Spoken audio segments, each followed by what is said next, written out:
Did you know that sucking out snake venom can actually cause more harm than good? It's a common trope we've all seen in movies and TV shows, but in reality, this technique is not just ineffective, it's downright dangerous. When you suck on a snake bite, you're risking introducing bacteria from your mouth into the wound, leading to infection. Plus, you could potentially ingest the venom, which is definitely not a good idea. Instead, the correct course of action is to stay calm, keep the bitten area at or below heart level, and seek immediate medical attention. Anti-venom treatments are the most effective way to counteract snake venom, and they should only be administered by healthcare professionals. So next time you're out in the wild, don't believe everything you see on TV. So, remember, never attempt to suck out snake venom, it only makes things worse. Have you ever been told that moss grows on the north side of trees? Think again. It's a common belief that has led many to consider moss as nature's compass. But here's the deal, moss isn't that picky. It can grow on any side of a tree, not just the north. What moss really loves is a damp, shady spot to call home. Depending on the environment, that could be on any side of the tree. In a dense forest, for example, where sunlight is blocked by the tree canopy, moss can grow all around the trunk. Similarly, in open areas where sunlight is abundant, moss may prefer the base of the tree where it's shaded. So while moss can occasionally give you a general sense of direction, it's not a reliable compass. So don't rely on moss for direction. It's not a reliable compass. Believe it or not, drinking your own urine when you're out of water is not a good survival strategy. This might sound like a no-brainer, but it's a myth that's been circulating for years. So let's break it down. Urine contains a high concentration of salt. When you're dehydrated, your body needs fluids to function properly. But drinking salty urine can actually exacerbate dehydration. It's like pouring salt on a wound. Your kidneys, which are already working overtime due to dehydration, will have to process the extra salt, which can lead to kidney failure. Instead, focus on finding a fresh water source or collecting rainwater. Even dew from plants can be a life-saving hydration source. And if you're in a snowy environment, melting snow for drinking water is a much safer bet. So, if you're ever stranded without water, remember urine is not the solution. If you're ever attacked by a shark, do you really think punching it in the nose will save you? Let's take a moment to consider this. You're in the shark's territory, underwater, where your movements are slower, and your strength is diminished. Not to mention, you're trying to land a precise hit on a fast-moving creature with a nose that's not exactly the size of a boxing bag. Let's get real. This myth is not only misleading, it can be downright dangerous. Trying to punch a shark could end up agitating it further, leading to more aggressive behavior. And if you miss, which is highly likely, you might end up with your hand in the shark's mouth instead.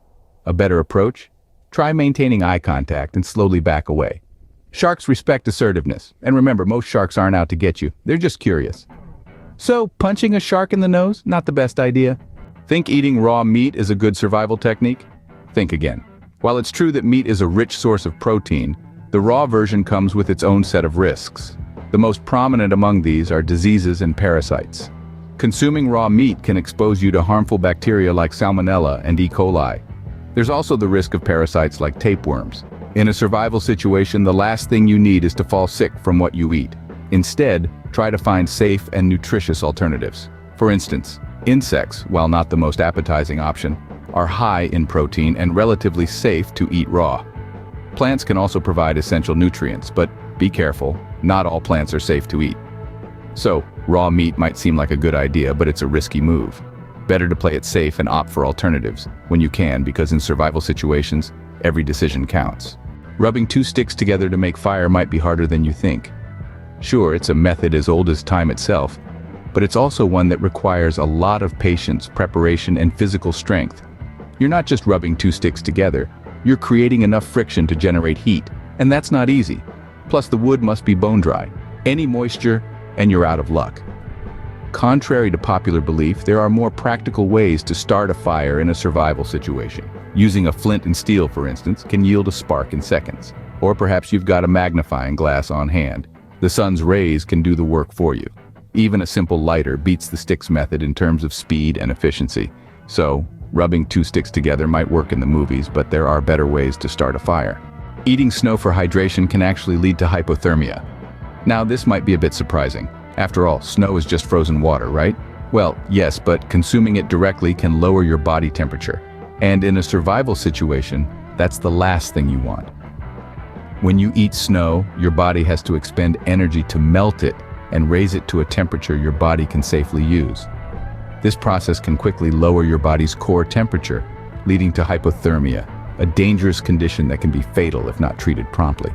In cold environments, you're already battling against the elements to keep warm.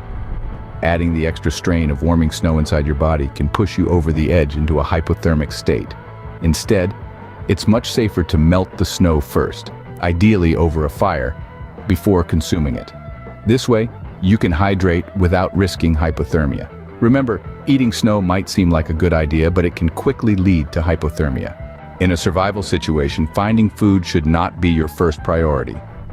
This might feel counterintuitive, but let's break it down. Think about the rule of threes. You can last about 3 weeks without food, but only 3 days without water, and just 3 hours without shelter in harsh conditions. So what should be your first priority? Shelter. It's crucial to protect yourself from the elements, whether that's intense sun, rain, or cold. Next, water. The human body is roughly 60% water, so staying hydrated is vital for your survival. Fire comes third. It not only keeps you warm, but also acts as a deterrent to wild animals, helps in cooking food, and can signal for help. Food comes last. While it's important, it's not as urgent as the others. The body has reserves it can tap into, and most of us can survive longer than we think without a meal. So remember, in a survival situation, food is not your first priority. Think alcohol will warm you up in cold weather? Think again. It's a common belief that a shot of whiskey or a nip of brandy can stave off the chill on a frosty day. But the reality is quite the opposite. Alcohol may give you a temporary sensation of warmth, but it can actually lower your body's core temperature. This happens because alcohol causes your blood vessels to dilate or expand. This dilation brings warm blood closer to the surface of your skin, making you feel warmer initially. But it also allows your body heat to escape more quickly, which can lead to hypothermia. Instead of reaching for a bottle, consider layering up with insulating clothing, consuming hot food and drinks, or even doing some physical activity to generate body heat.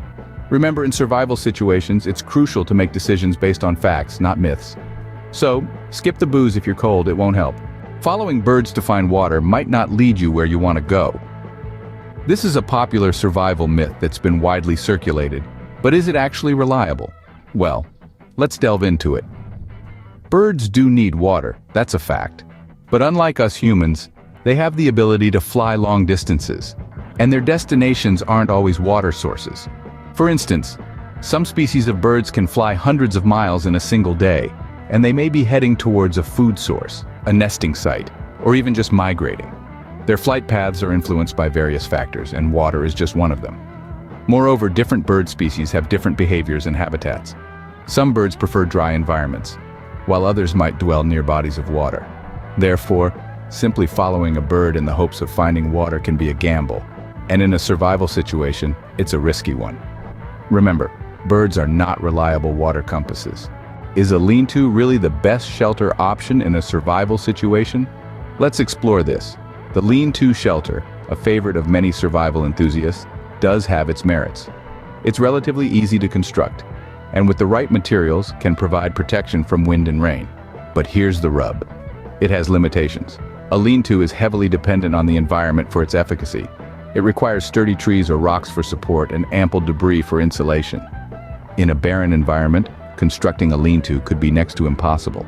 Additionally, it's not the most thermally efficient structure.